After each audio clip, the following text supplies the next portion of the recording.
Buongiorno YouTube. 잘 지내요? Hope you guys are doing well. We are in Roma Termini. It's the biggest, largest station in Rome. This thing is a super terminal. You got train stations to the airport. You got train stations to other cities. You got the subway, and most importantly, you got McDonald's and Starbucks. This place is massive. Honestly, you could do a whole day, probably just checking out the whole station. You could do a whole video on it. But that's not what we're doing today. Today is our last official day in Rome. So today I wanted to go over some tidbits, tips and tricks for when you guys come to Rome, things to avoid, and a little information about the hotel. So that way maybe when you guys are looking for a place to stay in Italy, you can stay at the same hotel, or forget all my advice and just do whatever you want. Either way works for me. But first, you need to get comfortable. Oh, that's much better. This is a nice hotel, YouTube. We are now officially in Napoli. Anyways, YouTube, before we go and explore the beautiful city of Napoli, I wanted to go over a quick few things about Rome. Basically, my last few tidbits of Rome, if you will. First things first, nice delicious sandwich.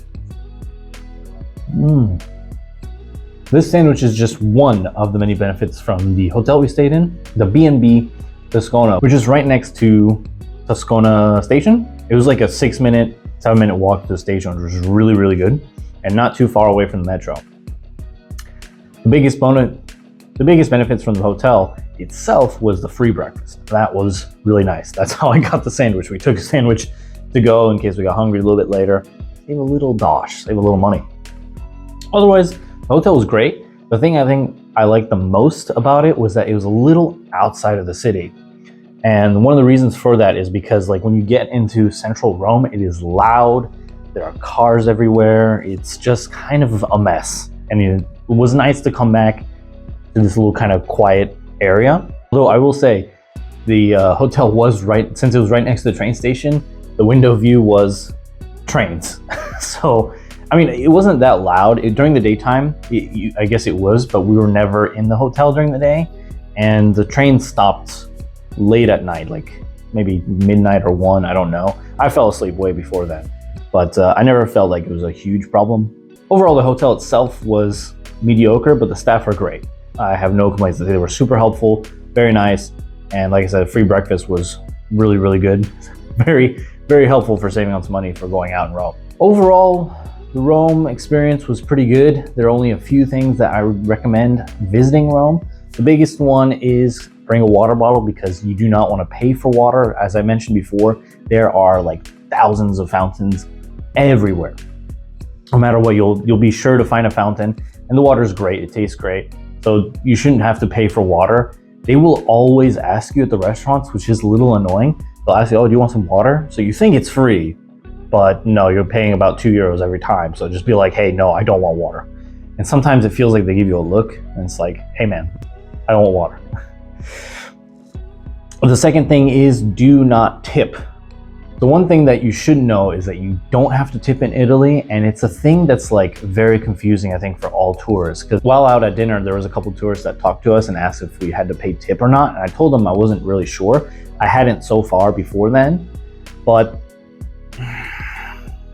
most frustrating thing ever happened at a restaurant in Italy. We were on our way to the Pantheon, but we're a little hungry, so we wanted to stop by a restaurant. We found one, looked very good. When we came in, the service was nice. The food came out promptly. It was super delicious. I had some lasagna and bruschetta. I think that's how you say that. I didn't record because I was a little bit tired that day and we had a lot to do. But when it came to paying for the food, it was about €40 or so. The server came by and he was like, okay, so this is the price before tip. I was a bit weirded out by that. But then he came by and he's like, so how much do you want to pay for tip? So I was kind of flabbergasted at that point. I didn't realize that we had to pay tip.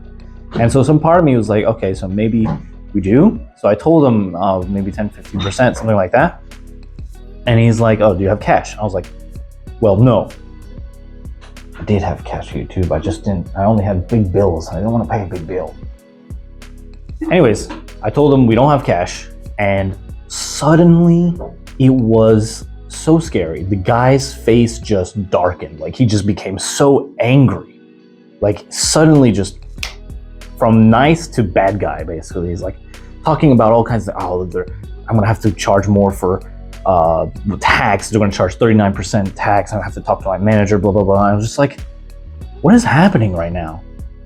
At the end of the whole process, we ended up paying 47 euros. So we charged an extra 7 euros for tip, basically, a forced mandatory tip. And I've talked to so many people about this. Like I asked them, do we have to tip? Do we have to tip? Do we have to tip? And every single person's like, no, you don't have to tip. It's kind of more of a if you want to kind of thing. And I was like, dang it, man, that really sucks. That was a really, really annoying thing that happened.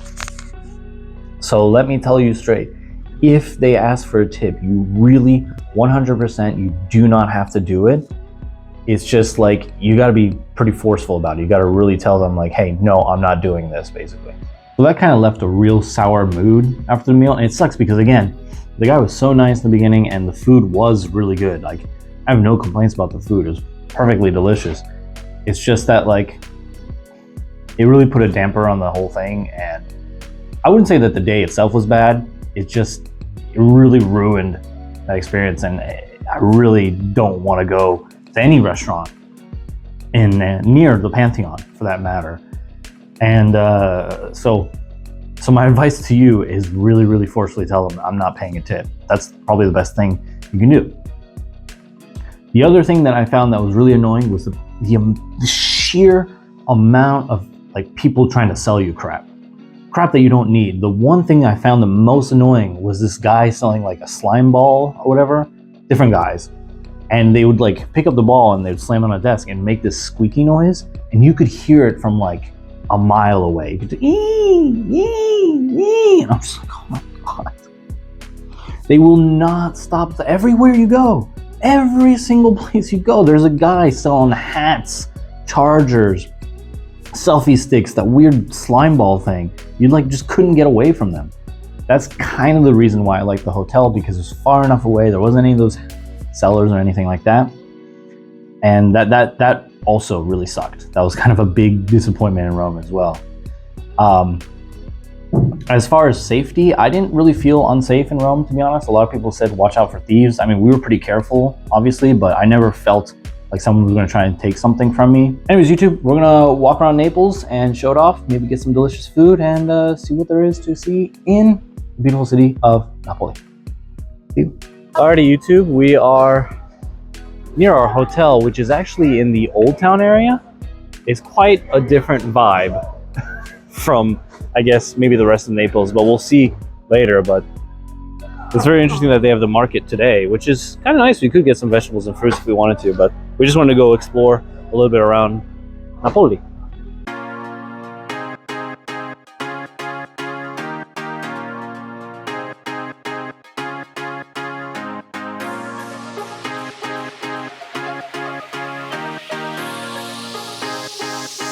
Well, YouTube, we're back. We're gonna have some of the famous limoni a croce aperti. This is something only famous in Naples that I really, really wanted to try. So you can see the guy cutting the lemon, and they use that really old machine here to press the lemon. We'll see in a bit.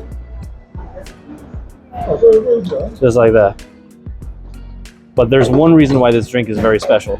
So after they press the lemon in, they're gonna add some baking soda and some tonic water. And there's a reason why it's called limone a croce aperte, is because you have to drink it with your legs open. Oh, he's adding the soda right now. I'm super excited. Ever since I saw a video of it, I really, really wanted to try it. My body is ready. Hello? Oh. Wait.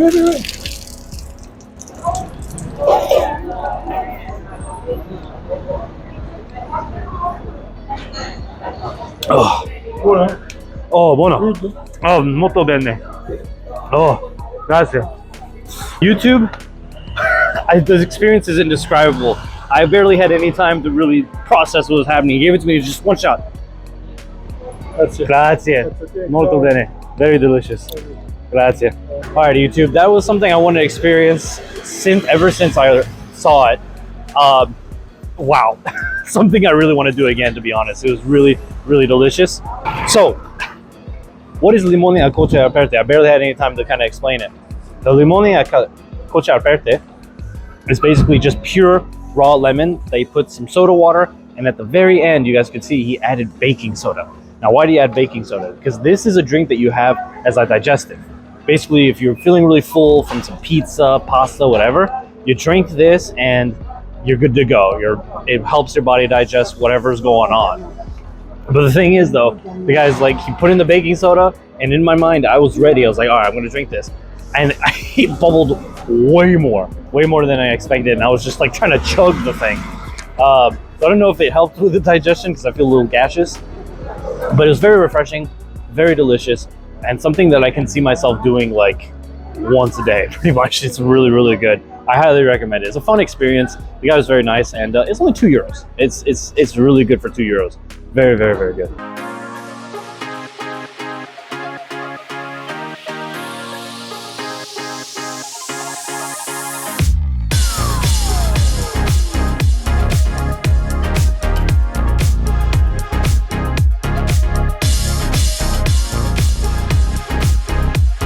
Hey YouTube, we're walking around the city, which now we're in kind of more the actual city part, but saw some ladies handing out this fused tea for free behind us. It's kind of nice. I don't know, they're doing some promotion for fused tea, I guess. But anyways, free drink, and it's nice because it is hot. It is hot out.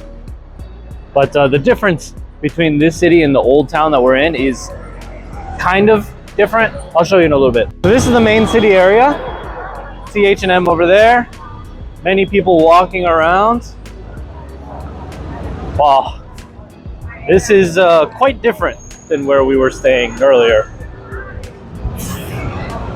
Although I will say, despite the fact that it is quote-unquote nicer, I don't know, it still doesn't look as nice, I think, as it was in Rome.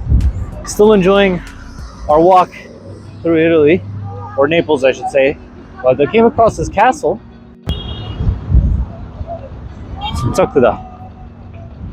don't know what castle this is, but we're walking near the port now. Just kind of wanted to explore the city. This area is much nicer in retrospect. Very, very cool architecture. Back in the hotel now after a lot of walking. But we were looking for a place to eat. So far, I mean, at the beginning, Naples was seeming pretty okay. Like I said, for me, the highlight was the limoni a coce aperte or whatever, drinking the lemon drink with the baking soda over. That was really, really cool. And then we had that shopping district or whatever that was really neat as well. Anyways, YouTube, that is the end of today's kind of first day of Naples. Not a great one, but I'm looking forward to Pompeii. I'm looking forward to walking around and see some old stuff. Climbing a mountain should be good stuff. So I'll see you next week. And thanks for watching. Bye.